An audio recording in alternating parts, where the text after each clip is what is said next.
Hello viewers, welcome back to our channel. ప్రస్తుతం మనతో పాటు ఉన్నారు స్టాక్ మార్కెట్ అనలిస్ట్ సుందరరామరెడ్డి గారు. నమస్తే సార్. నమస్తే మ్యామ్. సార్, బంగారం చూసుకుంటే ఆల్ టైమ్ హైలో దూసుకుని వెళ్ళిపోతుంది.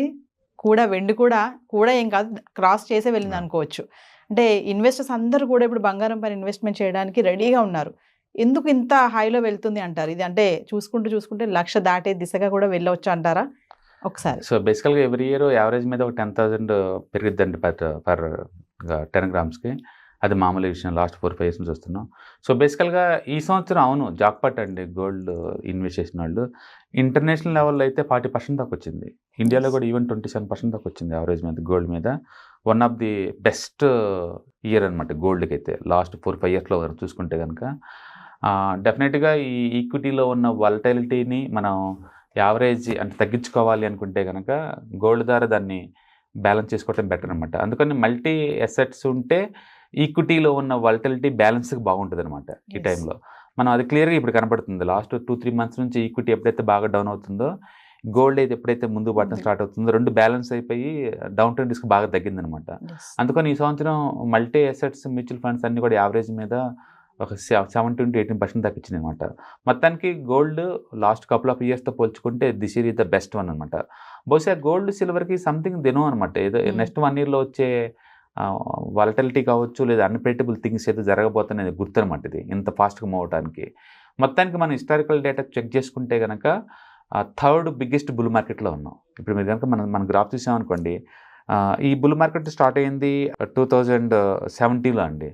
అప్పుడు ఒక్కసారిగా 2400% పెరిగింది. అప్పుడు దాకా గోల్డ్ సైలెంట్గా కామ్గా సైడ్ వేలో ఉండే గోల్డ్ కత్త సడన్గా లైవ్ వచ్చి దానికి పెరగడం స్టార్ట్ అయింది బాగా. అంటే ఎక్కువ మంది ఇన్వెస్టర్స్ గోల్డ్ ఇన్వెస్ట్ చేయడం బీన్ చేసింది 1970. అప్పుడు పరిగెత్తిన గోల్డ్ 2400% పెరిగిందండి విత్ ఇన్ డెకేడ్లో. తర్వాత మళ్ళీ రెస్ట్ తీసుకుంది. మళ్ళీ రీసెంట్గా అమెరికన్ రిసెషన్ అప్పుడు 2008 అప్పుడు మళ్ళీ బీన్ అయింది. మళ్ళీ 3rd బిగ్ వేవ్ ఇప్పుడు స్టార్ట్ అయింది, 2024లో స్టార్ట్ అయింది. అందుకని మన 3rd బిగ్గెస్ట్ బుల్ మార్కెట్లో ఉన్న గోల్డ్ డెఫినెట్గా ముందు రోజుల్లో ఇంకా ముందు పోద్ది. మీరు అన్నట్టు 1 lakh ఈ సంవత్సరం రావచ్చేమో, కానీ నెక్స్ట్ ఇయర్ అయితే పక్కా. అంటే ఇంటర్నేషనల్ పరంగా చూసుకుంటే ట్రంప్ ఎఫెక్ట్ కూడా ఉంది అని చెప్పుకోవచ్చు. ఒకటని కాదు, బేసికల్గా ఏంటంటే ఈక్విటీలో అన్సర్టనిటీ వస్తే గోల్డ్ డిమాండ్ వస్తుంది. సెంట్రల్ బ్యాంక్స్ అన్ని కొంత బీన్ చేసినాయి మధ్యకాలంలో, డీడాలరైజేషన్ అని చెప్పేసి అట్లా డిమాండ్ వస్తుంది. అంటే ట్రెడిషనల్గా ఇండియా కానీ చైనా కానీ గోల్డ్ ఇన్వెస్ట్ చేయడం అనేది మామూలు విషయమే, వాళ్ళ వల్ల వస్తుంది ఎంతకంత. అట్లా అన్ని వాటి వల్ల ఈ డిమాండ్ క్రియేట్ అవుతుంది అనమాట. బేసికల్గా మిగతా అసెట్స్లో ఎప్పుడైనా అన్సర్టనిటీ వచ్చిన ప్రతిసారి కూడా బై డిఫాల్ట్ గోల్డ్ బూమ్ వస్తుంది. బట్ ఈసారి ఏంటంటే 10 years బేస్ బ్రేక్అవుట్ అయిందనమాట లాస్ట్ ఇయర్. అందుకని ట్రెండ్ కంటిన్యూ అయ్యే ఛాన్స్ ఎక్కువ ఉంది. సో మనం 3rd బుల్ మార్కెట్లో ఉన్నాం. ఫస్ట్ బుల్ మార్కెట్ అప్పుడు 2400% వచ్చింది. తర్వాత బుల్ మార్కెట్లో 900% వచ్చింది. ఇప్పుడు 3rd బుల్ మార్కెట్ కాబట్టి ఎంత వచ్చిందో మనం చూడాలి. అండ్ ఇండియాలో ఉన్న అడ్వాంటేజ్ ఏంటంటే, ఇండియాలో మల్టీ అసెట్స్ అంటే రియల్ ఎస్టేట్ నెక్స్ట్ గోల్డే. అందుకని ప్రతి ఒక్కరు బెనిఫిట్ పొందుతారు అన్నమాట ఎంతకంత. ఉన్న అసెట్స్ ఇండియాలో ఉన్న గోల్డ్ వాల్యుయేషన్ ఒకసారిగా 27% పెరిగింది అంటే ఎంత పెద్ద వెల్త్ క్రియేషన్ ఊహించండి. ఇప్పుడు గోల్డ్ పరంగా ఇన్వెస్ట్మెంట్ చూసుకుంటే సార్, ఇప్పుడు సిల్వర్ కూడా అలానే ఉంది కాబట్టి 98,000 దాటేసింది కాబట్టి సిల్వర్కి ఇన్వెస్ట్మెంట్ పరంగా చూసుకుంటే సార్ మరి ఈ రెండు కూడా అండి, రెండు ఇండస్ట్రీ అంటే సిల్వర్ ఇంకా ఇండస్ట్రియల్ యూటిలిటీ ఎక్కువ ఉంటుంది. ఇంకా గోల్డ్తో పోల్చుకుంటే అది కొంచెం స్లోగా ఉంది, కానీ యాక్చువల్గా సిల్వరే ఎక్కువ పర్ఫామ్ చేయాలి. మొత్తానికి ఈ రెండు మెటల్స్ కూడా ముందు రోజుల్లో ఇంకా ఎక్కువ పర్ఫామ్ చేసే ఛాన్స్ ఎక్కువ ఉంది. ఈక్విటీ అంత అన్సర్టనిటీకి గురైతే ఇవి అంత ఎక్కువ పర్ఫామ్ చేసే ఛాన్స్ ఉంది. సో నార్మల్గా అయితే ఇయర్లీ యావరేజ్ ఎక్స్పెక్టేషన్ 10-12% పెట్టుకోవచ్చు, కానీ బట్ 24 మాత్రం one of the luckiest year for the gold ఇన్వెస్టర్స్కి. ఎందుకంటే 27%. సిల్వర్ ఎందుకు సార్ ఇంతగానంగా పెరుగుతుందంటే రీజన్స్ ఏముండొచ్చు అంటే, బేసికల్గా ఇండస్ట్రీలో చాలా ఎక్కువ ఎలక్ట్రికల్ వెహికల్స్లో అట్లా చాలా వాటిలో వాడతారు. ముందు ఈ ఆర్టిఫిషియల్ ఇంటెలిజెన్స్ అని ఎలక్ట్రికల్ వెహికల్స్ వాటికి ఎక్కువ యూసేజ్ ఉంటుంది కాబట్టి వాటిలో ఈ కండక్టర్స్ వాటికి బాగా వాడతారు సిల్వర్. రెండోది మైనింగ్ యాక్టివిటీ బాగా తగ్గి సెకండరీ మార్కెట్లో ఉన్న సిల్వర్ గోల్డ్కి డిమాండ్ ఎక్కువ అవుతుంది అనమాట. అట్లా ఓవరాల్గా ఇది బాగా ముందుకెళ్తుంది. కమింగ్ టు ఇంకా బడ్జెట్ కూడా రిలీజ్ అవుతుంది, తర్వాత గోల్డ్ ప్రైస్ ఎలా ఉండకపోవచ్చు అంటే 1,00,000 వరకు వెళ్ళిపోతుంది అని అంటే ఏం చెప్తారు? 1 yearలో 1,00,000 అని అనుకోవట్లేదు, కానీ అట్లీస్ట్ 2 years పట్టింది.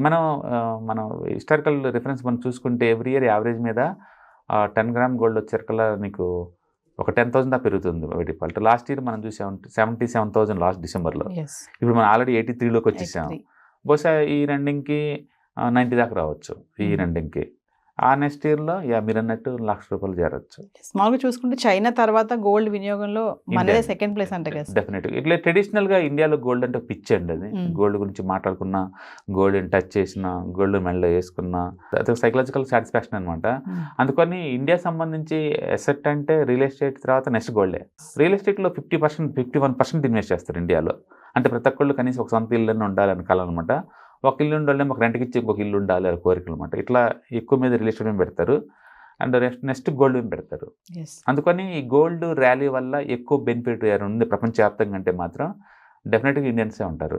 కాకపోతే ఒకటి పెరిగిందని మనం లెక్కేసుకోవటం తప్ప ఎవరు అమ్మరు కదా, ట్రెడిషనల్గా ఎవరు అమ్మరు, అట్లా పక్కన పెట్టుకుంటారు. దీనివల్ల ఏంటంటే సెకండరీ మార్కెట్లో గోల్డ్ ఎక్కువ వస్తుంది. ఎప్పుడు డబ్బు అవసరం అందరూ వస్తుంటారు. ఏదో గోల్డ్ కూడా సీరియస్గా ఒక ఎసెట్కి కన్సిడర్ చేసే టైం వచ్చేసింది అనమాట. ఈక్విటీలో వాలటిలిటీ వల్ల కావచ్చు, లేకపోతే రిటర్న్స్ పరంగా కావచ్చు, లేదా రిస్క్ డైవర్సిఫై చేద్దాం అన్నట్టు కావచ్చు. మొత్తానికి అయితే గోల్డ్ కూడా ముందు రోజుల్లో డిమాండ్ క్రియేట్ అయ్యే ఛాన్స్ ఎక్కువ ఉంది. ముందు ఇప్పుడు ముహూర్తాలు కూడా ఉన్నాయని, పెళ్లిళ్ళ సీజన్ ఒకటి వస్తుంది, అన్ని ఒకదానికి కూడా అన్ని ఎఫెక్ట్ కూడా బాగానే పడుతుంది. డెఫినెట్గా యాడ్ అవుతుంది. కాకపోతే మనం గోల్డ్ రేట్ల వరకు లోకల్ ఈవెంట్గా మనం చూడలేము, అది ఇంటర్నేషనల్గా అనమాట. వరల్డ్ వైడ్గా అన్ని చోట్ల పెరుగుతుంది. ఇప్పుడు అన్ని కరెన్సీలో అంటే నువ్వు డాలర్లో పెట్టినా, కెనడియన్ డాలర్లో పెట్టినా, అమెరికన్ డాలర్లో పెట్టినా, ఇండియాలో ఇండియన్ రూపీలో పెట్టినా, చైనీస్ యాన్లో పెట్టినా, ఎలా పెట్టినా సరే గోల్డ్ ఆల్ టైమ్ హైలో ఉంది. దాని మీనింగ్ ఏంటంటే అన్ని కంట్రీ వాళ్ళకి గోల్డ్ ఎక్స్పెన్సివ్ అవుతుంది అనమాట. అంటే ఇండియాలో ఇంకా తక్కువ రిటర్న్స్ వచ్చినాయి, కానీ అబ్రాడ్లో అయితే 35 to 40% నాకు వచ్చింది 1 yearలో. దట్ ఈస్ ద రీసెంట్ ఇయర్స్లో మనం ఎప్పుడు చూడలే గోల్డ్ అంత రిటర్న్స్. అండ్ ఎవ్రీబడి సర్ప్రైజ్ అనమాట, ఇంతగా ఏమవుతుంది ఇంట్లో అని. ఈ పాయింట్ ఆఫ్ టైంలో కూడా గోల్డ్ ఆల్ టైమ్ హైలో నిలబడుతుంది అంటే, ఎందుకంటే వరల్డ్ మార్కెట్స్ అన్ని ఎక్సెప్ట్ ఇండియా అన్ని ఆల్ టైమ్ హై దగ్గరలో ఉన్నాయి.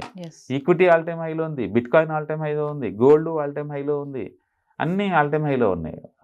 ఇట్స్ వెరీ సర్ప్రైజ్ అనమాట. యాక్చువల్గా ఇవన్నీ ఇన్వెస్ట్లో ప్రపోర్షన్ ఉంటాయి, ఒక అసెట్కి ఇంకో అసెట్. బట్ ఈసారి గోల్డ్ చాలా స్ట్రాంగ్గా నిలబడింది. బహుశా ఒక డెకేడ్ చార్ట్స్ బ్రేక్అవుట్ అవటం వల్ల అనుకుంటా. రెండోది సెంట్రల్ బ్యాంక్స్ బాగా కొంటున్నాయి. Thank you.